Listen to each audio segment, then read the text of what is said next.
What makes a city? People? Buildings? Horrific traffic jams? That's not too far off. It turns out that roads are what connect all the parts of a city. We need easy paths to travel from place to place and for moving materials, supplies, and services. And in some parts of cities, slums, that's not happening. Halo teman-teman semua, jadi hari ini aku kebetulan ada tugas dari profesorku terkait dengan mata kuliah Urbanization and Social Development. Jadi kami kemarin diminta untuk membuat semacam term paper untuk menganalisa permasalahan terkait dengan urbanisasi atau pembangunan sosial di wilayah masing-masing. Jadi aku tertarik untuk mengambil tema strategi percepatan pembangunan kualitas wilayah Kumuh dengan objeknya adalah di kawasan Opas Indah dan Gedung Nasional. Jadi kebetulan kawasan itu nggak terlalu jauh dari rumah aku, dan kemudian aku juga dapat banyak banget data terkait dengan upaya-upaya yang dilakukan di wilayah tersebut agar wilayah tersebut terbebas ataupun terlepas dari wilayah Kumuh. Jadi teman-teman bisa lihat nanti presentasi aku, dan mungkin masih banyak kekurangan dan masih banyak berbagai sisi yang masih belum aku analisis, karena jujur membuat ini adalah dalam satu hari, membuat satu jurnal dan juga dipresentasikan selama 5 menit. So, check it out. Good afternoon, Professor, and all of the member of this class. Today, I am Tomisa, under the MRT program, would like to deliberate and present my term paper related to the Urbanization and Social Development course under the themes Quality Development, Acceleration Strategy of Urban Slum Area, case study in Opas Indah and Gedung Nasional Urban Village, Pangkalpinang City. Actually, Opas Indah and Gedung Nasional Urban Village, it is really close to my homeland, and it is located in Pangkalpinang City, the capital city of Bangka Belitung Islands province.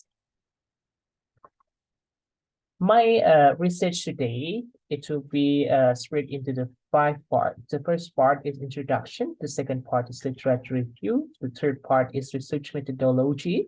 The fourth part is discussion, and the last part is conclusion and recommendations. For the discussions in the part 4, I will discussing about how is the conditions of a slum area in Opas Indah and Gedung Nasional Urban Village. And the second research questions that will be defined is how is the quality development concept of Opas Indah and Gedung Nasional Urban Village that will be implemented. And the third research questions that will be described here is how is the acceleration strategy for developing the slum area quality in Opas Indah and Gedung Nasional Urban Village. Now, I would like to tell to you about why I think this acceleration strategy is needed to be done. There are many urgencies. The first one is we know that currently the development and residential area arrangement problem, it is caused by the high population number, which is supported by the urbanizations and the limited available land. And currently in 2019, in Indonesia is recorded have 9.21% of slum settlements, which is spread in various regions and in all over province in Indonesia.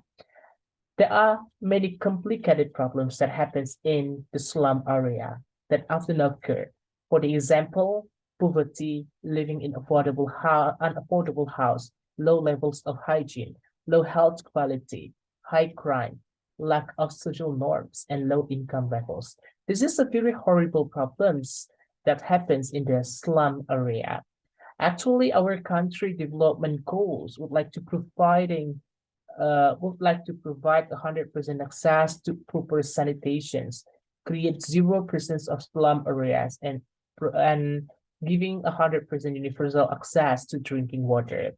And then that's why I think that it is really that's why I think we need to arrange the strategy and accelerate the development, the quality development of the slum area, because by creating the acceleration strategy, I believe that it can reduce the level of problem that happens in this area.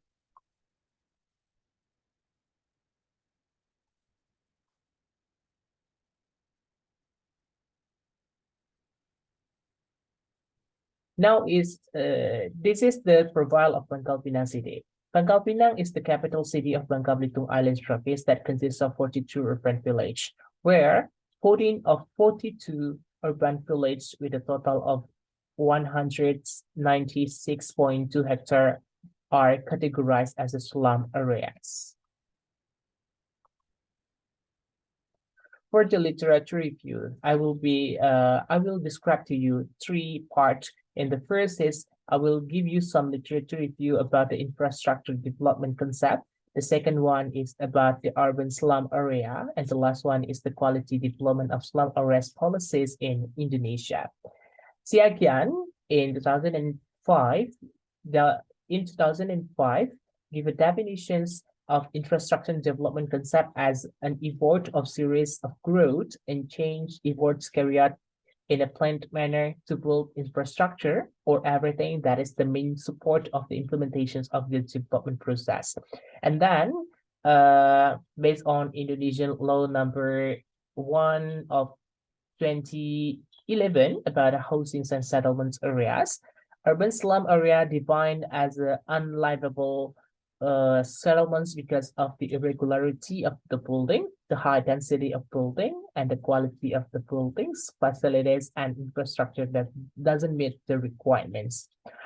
For the quality development of slum area policies in Indonesia, there are so many regulations related to this, but actually I just would like to deliver to you about what is the mandate of our constitutions of the Republic of Indonesia, year 1945. That in this constitution's mandate that said that everyone has the right to live in prosperity, to have a decent place to live, and to get a good and healthy environment. I think this is the reasons why it is important and urgent for us to arrange the acceleration strategy to overcome so many problems in the slum area.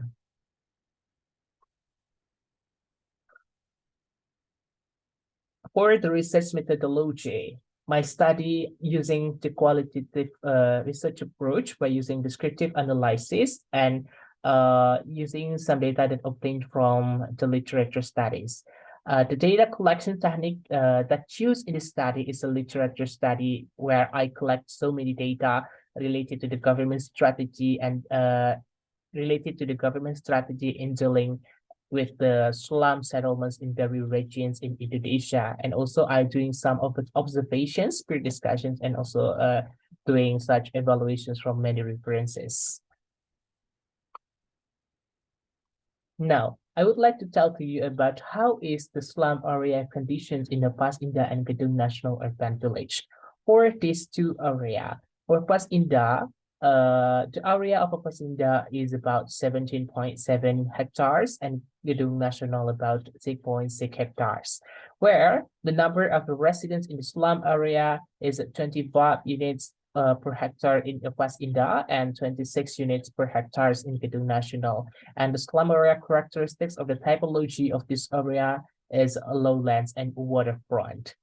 Why these two areas are categorized as the priority area to overcome the slum area problem? There are many basic considerations in determining priority areas in Pangkalpinang city.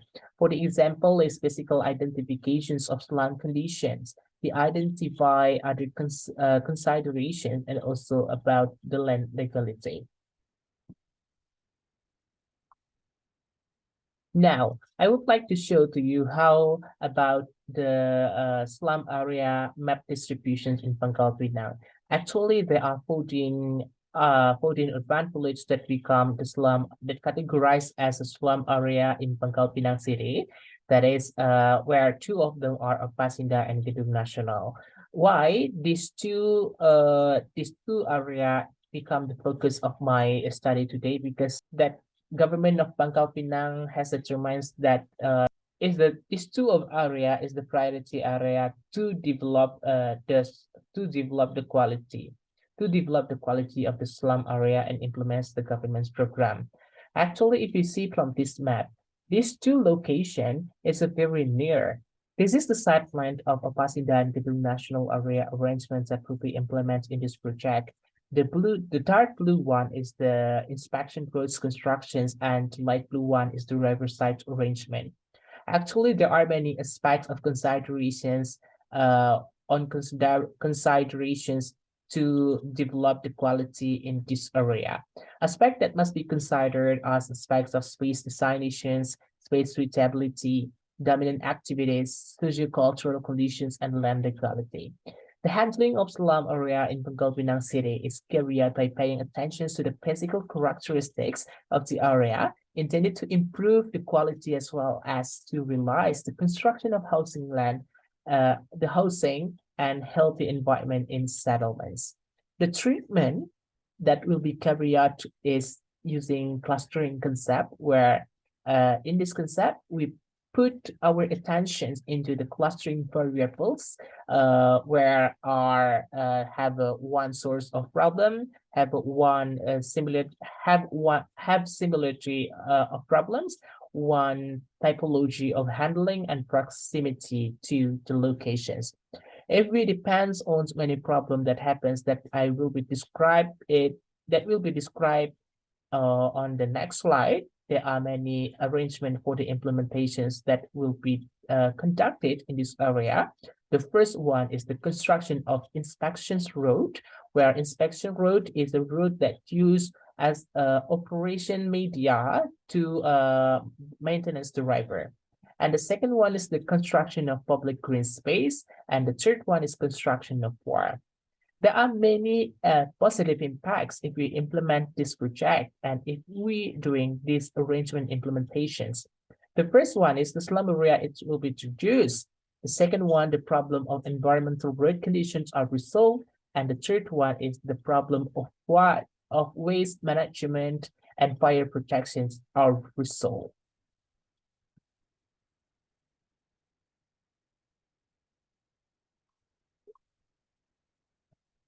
We can see from this picture, this is the slum urban village area arrangement implementations, where this is the before conditions, this is the before conditions of the riverside, and this is the plan for the constructions of the roads inspection road in Opasinda and Gedung National Village.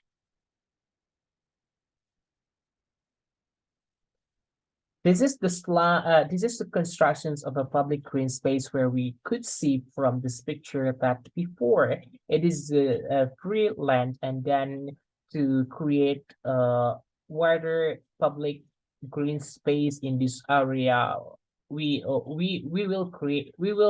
use this free space, free land to create more public green space that can be used by the community there, and also it can be using as an integrated area for the tourism. This is the conditions of the ward currently in Opasinda and Gedung National Urban Village, and on the right side, this is the plan for the constructions of the ward in order to improve the economy of the community in Opasinda and Gedung National Urban Village. To answer the last questions of this research is, how is the acceleration strategies for developing the slum areas quality? In this proposal, I would like to offer to you two strategies. The first strategy is slum area quality development based on problems priority, and the second strategy is collaborative development involving government, private sectors, and community elements.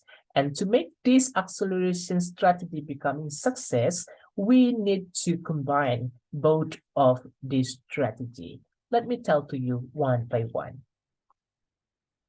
The first one is we need to conduct the quality development based on the problem's priority, where the first part here, we need to do the mapping of the problems that happens in Opasinda and Gedung National Urban Village first. After we made such problems mapping, we could find which one is the most priority and which one is less priority. After we doing some observations, actually there are six issues that happens. There are six priority issues that happens in Papas Indah and Kedung National Urban Village. The first one is the building issue, road issue, drinking water issue, drainage system issue, the waste issue, and the fire issue. Let me give you one sample related to the waste issue, which becoming one of the priority under the number 70.39%. There are many problems that happens related to the waste system in this urban village area. The first is the unavailability of the appropriate technical waste collection facilities. The second problem is the waste management system doesn't meet the technical standard. And the third problem is throwing garbage into the river that still happens in the slum area. Then, after we got the problem of this issue, we can create such the solutions that will be the priority program, what we gonna do in the slum area. The first one is the maintenance of waste management facilities. The second solution is we should giving the socializations about the healthy lifestyle to the community that live in the slum area. And the third one is we have to make sure that the facility procurement is according to the technical standard. So everything that built, everything that has been arranged and also developed in this area could be guaranteed by the quality.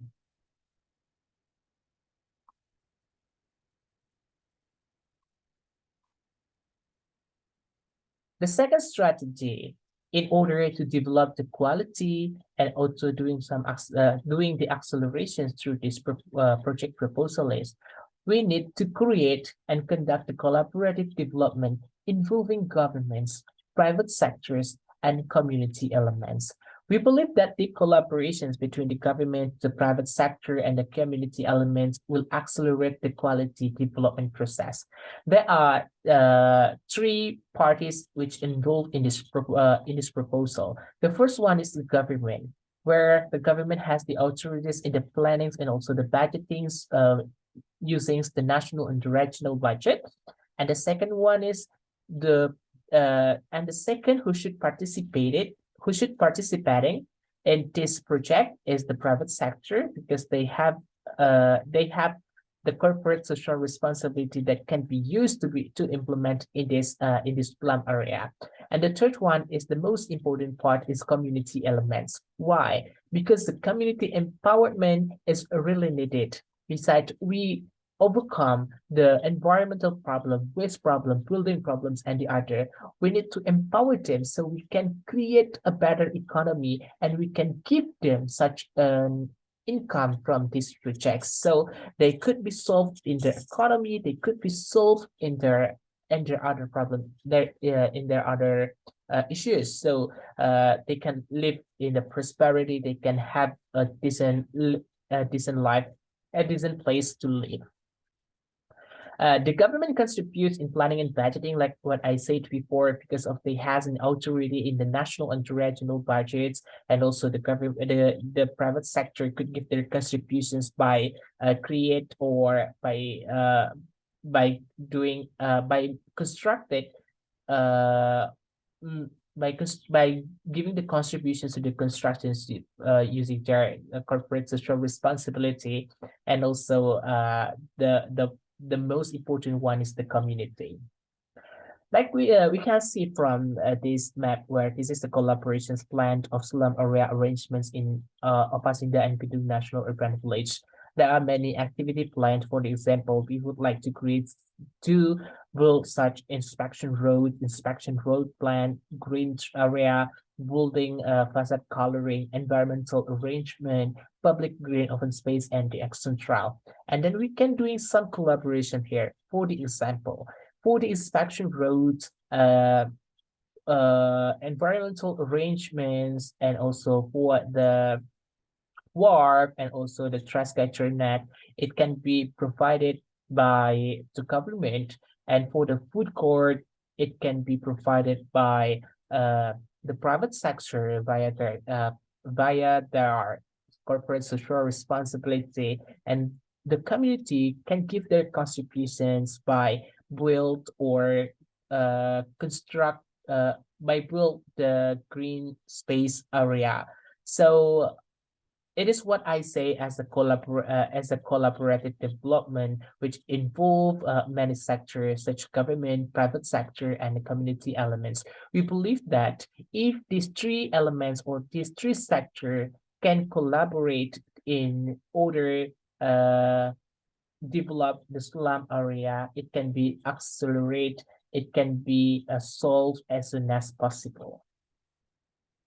Now I'm going to the conclusions and the recommendations. Actually, I already told to you that the quality development of Pasinda and Gedung National Urban Village to be conducted using the clustering concept, which is going to focus on many considered problems, and also will be focused on what's problem that happens in this area. In order to accelerate the development, there are over two strategies. The first one is the development which based on the problem's priority by mapping the issue, the problems, and also the solutions, and also doing the collaborative development that conducted by involving the government and private sectors, and the community elements. There are many recommendations that I would like to give to you. The first recommendation is I believe that the problem mapping must be done specifically so the problem can be overcome thoroughly. Why this is important? Because by the specific mapping, we can find every single problems that happens in this area. Because why? If we left just one problem, it will create more problem in the future. The second recommendation is I think all elements must carry out control to ensure the implementations of quality development should be carried out in accordance with the plan, because we already doing such problem mapping, and also we already planned what we gotta do in this area. So we have to make sure in the implementation process, it should be in accordance with the plan. The last recommendations for this project is the monitoring and maintenance process must be carried out periodically so that the development will have a sustainable impact. Because if we just build without maintenance, I think that it will not be sustainable. So please make sure when we develop something, we have to make sure we have to doing controlling to ensure that it will give a sustainable impacts to the society. So this is the presentations. Thank you so much for your attention, and I would like to say thank you so much. See you. Ya, itu tadi presentasi terkait dengan term paper saya untuk mata kuliah Urbanization and Social Development. Semoga bisa dapat nilai yang cukup, dan tentunya masih harus banyak belajar lagi terkait dengan hal ini. Karena jujur basic pendidikan aku adalah ekonomi, jadi agak kurang paham terkait dengan rencana tata kota ataupun tentang masalah-masalah sosial. So aku harus masih banyak belajar, apalagi bahasa Inggrisku yang masih belepotan. So semoga kedepannya makin terbiasa dan juga makin lancar dalam melakukan presentasi. Semoga semangat belajar.